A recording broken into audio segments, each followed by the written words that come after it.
The back is such an important part of what makes an impressive physique, but with literally hundreds of different back exercises out there, it's hard to tell which you should do.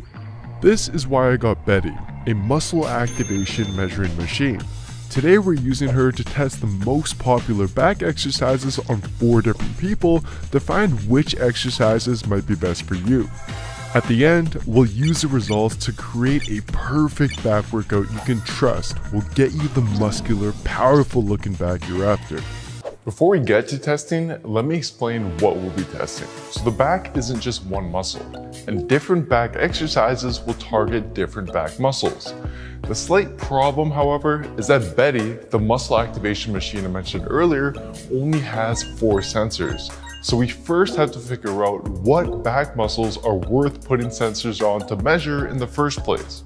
After talking with a few of our researchers and coaches, here's what we decided. The 2 main features of a well-developed back are thickness and width. Most thickness comes from the mid and upper back muscles.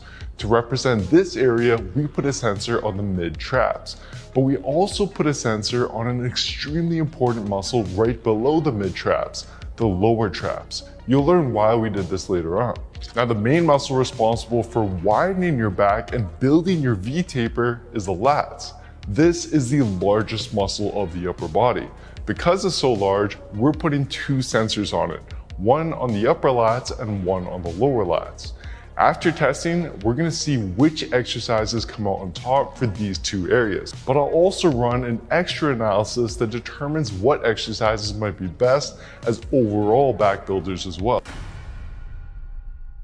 Let's first talk about overall back builders. These are exercises that consistently across all 4 subjects showed very high activation in all the muscles that we measured.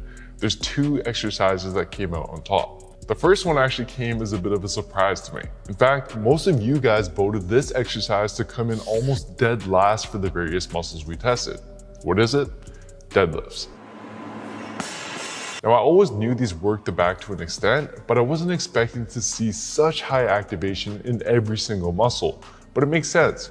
Your legs are mostly responsible for moving the weight, but all of your upper and lower back muscles have to work hard to keep your body stable as you lift. Now, although they aren't taken through their full range of motion and are only contracting isometrically, this is still a stimulus for growth, especially because of the heavy weight used and the deep stretch that some of these back muscles experience.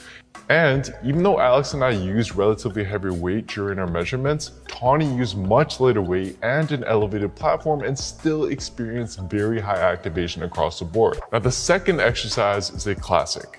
Bent over rows. Similar to deadlifts, you're able to load it relatively heavy and your whole back, including the lower back, is helping you stabilize and move the weight. Now, we tested this exercise with an overhand versus underhand grip. The overhand grip led to more mid-back activation, whereas the underhand grip, likely because the elbows could remain tucked close to the sides, led to slightly more lats activation, primarily in the lower lats, which is good to know depending on what area you want to focus on the most. Let's first talk about the mid and upper back. Only 5% of you successfully guessed the exercise that came out on top, the inverted row. But when I took a deeper look into the individual data, I noticed something interesting. It led to the highest back activation for both Tanya and Raza, but didn't do nearly as well for both myself and Alex, even after adjusting the setup to make it a bit more difficult. So while it is a great bodyweight exercise that I'd highly recommend for most females and beginners, as you get more experience, you'll want to consider other movements that you can start adding weight to, or save this exercise for the tail end of your workout when your back is already quite fatigued. As for the other exercises that came out on top, generally, research suggests that rows where the elbows can be kept angled out wide are best at targeting the mid and upper back. I was impressed to see most of you guys predicted the same based on your voting. But what did we actually find? Well, wide grip seated cable rows and dumbbell chest supported rows with the elbows flared out and shoulder blades squeezed together at the end both led to the highest activation after the inverted row. And although we didn't test a chest supported machine row, I'd expect to see the same thing as long as you use a relatively wider grip and keep your elbows angled out. Before we dive into the lats, I want to talk about the lower traps. Although not on anybody's list of top 5 sexiest muscles, it's an extremely important yet often overlooked muscle for overall shoulder health and posture. So important that I'd recommend including at least one exercise in your routine that really focuses on this muscle. And the one that came out on top during our experiment doesn't even require any weight: incline prone Y raises. Last but not least, the lats.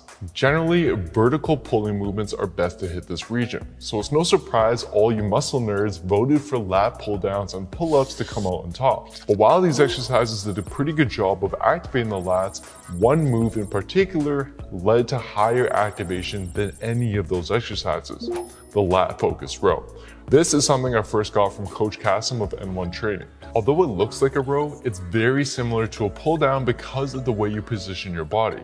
By leaning forward slightly and keeping the elbows tucked close to the sides, it puts the lats in a better position.